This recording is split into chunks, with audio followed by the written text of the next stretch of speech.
ఎక్కడైనా ల్యాండ్ పై ఇన్వెస్ట్ చేయాలని అనుకుంటున్నారా? అయితే ఫ్యూచర్ సిటీలో ఇప్పుడే ల్యాండ్ తీసి పెట్టుకోండి. పూర్తి వివరాలకు మాకు కాల్ చేయండి. నమస్కారం. కార్తీక పురాణం 9వ అధ్యాయంలోకి వచ్చాం. మంచి చెడుల ఫలితాలే స్వర్గ నరకాలని చెప్పే ఈ అధ్యాయం చాలా శ్రద్ధగా వినవలసిన విషయం. జనక మహారాజుకు చెప్తున్నారు వశిష్ఠ మహాముని. విష్ణులోకానికి బయలుదేరిన విష్ణుదూతలను యమదూతలు వెంబడించి వచ్చారట. ఏంటంటే వాళ్ళకి ఈ పరిణామం అర్థం కాలేదన్నమాట. తాము తీసుకెళ్ళడానికి వచ్చినటువంటి వాడిని ఒక్క నామస్మరణతోటి వీళ్ళు ఎట్లా తీసుకెళ్ళిపోతున్నారు, దాని మీద సందేహం తీరక విష్ణుదూతల వెనకాలే యమదూతలు కూడా వెంబడించి వెళ్ళారు. వెళ్ళి మాకు కలిగిన సందేహాన్ని తొలగించమని అడిగారు. విష్ణుదూతలు ఏం చెప్పారంటే, మీకు హరిహరుల నామాన్ని తలుచినందువలన కలిగే గొప్పతనం తెలీదా అని అడుగుతున్నారు. శరీరాన్ని వదిలిపెట్టేటప్పుడు ఆ దేవదేవులలో ఎవరిని తలుచుకున్నా సమస్త పాపాలు పరిహరించబడతాయి కదా, అందువలననే మేము అజామిళుని తీసుకెళ్ళిపోతున్నాము అని చెప్పారు. విష్ణుదూతలు యమదూతలు మాట్లాడుకుంటున్నారనమాట. అధర్మంగా ప్రవర్తించే వ్యక్తికి అతను చేసిన పాపాలకు తగిన శిక్ష విధించాలి కదా.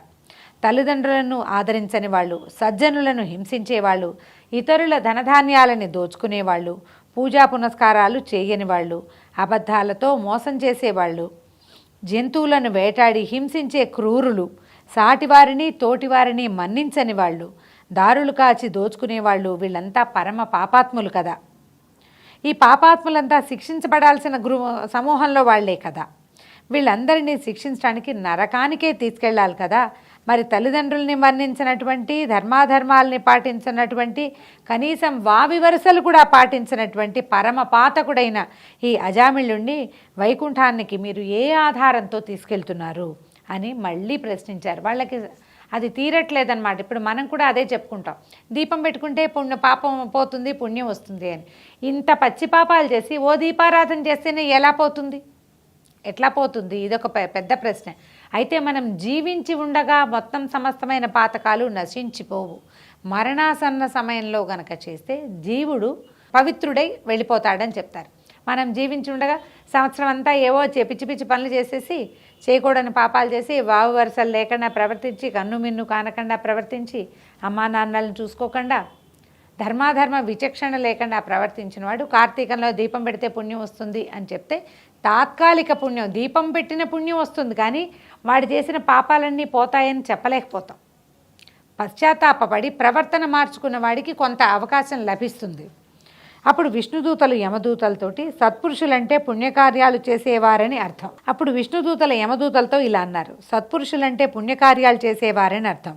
యజ్ఞయాగాదులు నిర్వహించటం, తల్లిదండ్రులను మన్నించడం, పెద్దలని గౌరవించటం, దానములు చేయటం, వంచన చేయకుండా ఉండడము, సతీపతి ధర్మాన్ని మన్నించటము. అంటే సతీధర్మము పతిధర్మము కూడా, పతివ్రతగాను ఉండాలి, పత్నివ్రతుడుగాను ఉండాలన్నమాట. పశుపక్ష్యాదులను ప్రేమించటము, సంతర్పణలు పూజలు చేయటము, ఆర్తులను ఆదుకోవటము మొదలైన పనులు చేసేవారు పుణ్యాత్ములు. వీరికి స్వర్గంలో చోటు, ముక్తి క్రమంగా లభిస్తాయి. హరికథా కాలక్షేపాలు, భారత భాగవత రామాయణాది పారాయణలు, పూజలు భజనలు వ్రతాలు జరుగుతుండే ఇళ్లల్లోని వారికి పుణ్యం వస్తుంది. వారి జోలికి పాపాలు వెళ్ళవు. అంటే వింటే చాలు అన్నమాట. విన్నా కూడా లాభం. ఇప్పుడు విన్నా కూడా అని చెప్పలేమండి పూర్తిగా, పురాణం ఈ మాట చెప్తుంది. కానీ విని అందులో కొంత భాగాన్నైనా ఆచరించడానికి ప్రయత్నించేవాళ్ళు, ఆచరించేవాళ్ళు, వాళ్ళకి పుణ్యం లభిస్తుంది. పుణ్యక్షేత్ర సందర్శనం చేసేవారు, పుణ్యతీర్థాల్లో స్నానమాడేవాళ్ళు అధోలోకాలకి వెళ్ళరు. వీరంతా ఉత్తమ గతులను పొంది పుణ్యలోకాలకి చేరుకుంటారు. ఇక పాపపుణ్యాలకు సంబంధించిన ప్రధానమైన విషయాన్ని వినిపిస్తాం, వినండి. రుద్రాక్షలు ధరించినంత మాత్రం చేత, డాంబికాలు పలకటం వలన, ఆడంబరమైన ఆచారాల వల్ల, శుష్కమైన దానాలు, గొప్ప కోసం చేసేటువంటి పూజలు, వీటి వల్ల పుణ్యాత్ములు ఎంత మాత్రమూ కాలేరు. పుణ్యగతులను పొందటానికి వీళ్ళు చేసే పనులు అర్హతని కలిగించవు.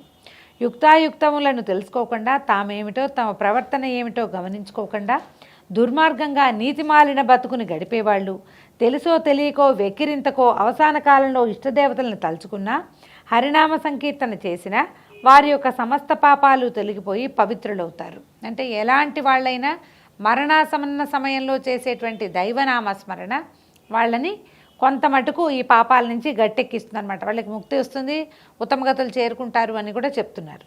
దైవ సాన్నిధ్యానికి కూడా చేరుకుంటారు. సమస్త పాపాలు తొలగిపోయి పవిత్రులై దైవ సాన్నిధ్యానికి చేరుకుంటారు. ఈ అజామిళుడు కూడా అటువంటి వాడే. ఇతడు ఎంత కులభ్రష్టుడైనా, దుర్మార్గుడైనా, క్రూరుడైనా, దయాదాక్షిణ్యాలు, శీలము మొదలైన ఉత్తమ గుణాలు లేనివాడైనా కూడా తన కొడుకుకు శ్రీహరి పేరు పెట్టుకుని నిరంతరము నారాయణ నారాయణ అని పిలుస్తూ చివరకు అవసాన దశలోనూ నారాయణ అని ఎలుగెత్తి పిలిచి నన్ను కాపాడమని వేడుకున్నాడు. ఆ కారణం చేతే అతని సమస్త పాపాలు తొలగిపోయినాయి. శ్రీహరి దయకు అర్హుడయ్యాడు. ఆపన్న శరణ్యుని శరణు వేడిన వాడయ్యాడు. ముక్తికి అర్హతను సంపాదించుకున్నాడు. కనుకనే మా వెంట అజామిళుని వైకుంఠానికి తీసుకెళ్తున్నామని చెప్పి అజామిళుని తీసుకుని వైకుంఠధామానికి చేరుకున్నారు విష్ణుదూతలు. అజామిళుడు ఎన్ని దుర్మార్గాలు చేసినా తన కుమారుని పిలవటంతో పాటుగా హరినామాన్ని తలుచుకున్న వాడైనాడు కనుక తెలిసి ముట్టుకున్నా తెలియక ముట్టుకున్నా నిప్పు కాలక మాననట్టు భగవన్నామ మహిమ తెలిసి పలికినా తెలియక పలికినా పలికిన వాని దోషాల్ని పరిహరిస్తుందని ఈ అజామిళుని కథ సూచిస్తోంది. శరీరాన్ని వదిలేటప్పుడు భగవన్నామాన్ని తలుచుకున్న దానిని బట్టి తర్వాతి నడక సాగుతుందని సూచిస్తోంది అజామిళుని కథ. ఈ అధ్యాయాన్ని వశిష్ఠ మహర్షి జనక రాజర్షికి తెలియజేస్తూ అందుకనే సంతానానికి దైవనామాలను ఇవ్వాలని, అర్థం లేని నామాలు పెట్టద్దు, అర్థవంతమైన భగవన్నామాన్ని ఏ నామాన్ని తలుచుకుంటే ముక్తి లభిస్తుందని చెప్పారు. ఏ నామానికైతే సరి అయిన అర్థం ఉందో ఆ నామాన్ని తప్పకుండా ఉంచాలని, ఆ నామాన్ని పిలుస్తూ ఉంటే దానివల్ల ఇహంలో మనం చేసినటువంటి సమస్త పాపాలు పటాపంచలైపోతాయని. అందుకనే పెద్దవాళ్ళు మాసనామము మనకి చెప్తారు కదా, ఈ మన బారసాలలు చేసేటప్పుడు నామకరణం చేసేటప్పుడు సంవత్సర నామము, మాసనామము, తిథికి ఒక నామాన్ని చెప్తారు. ఈ 3 నామాలు ఇవి పెట్టుకోవాలి అని.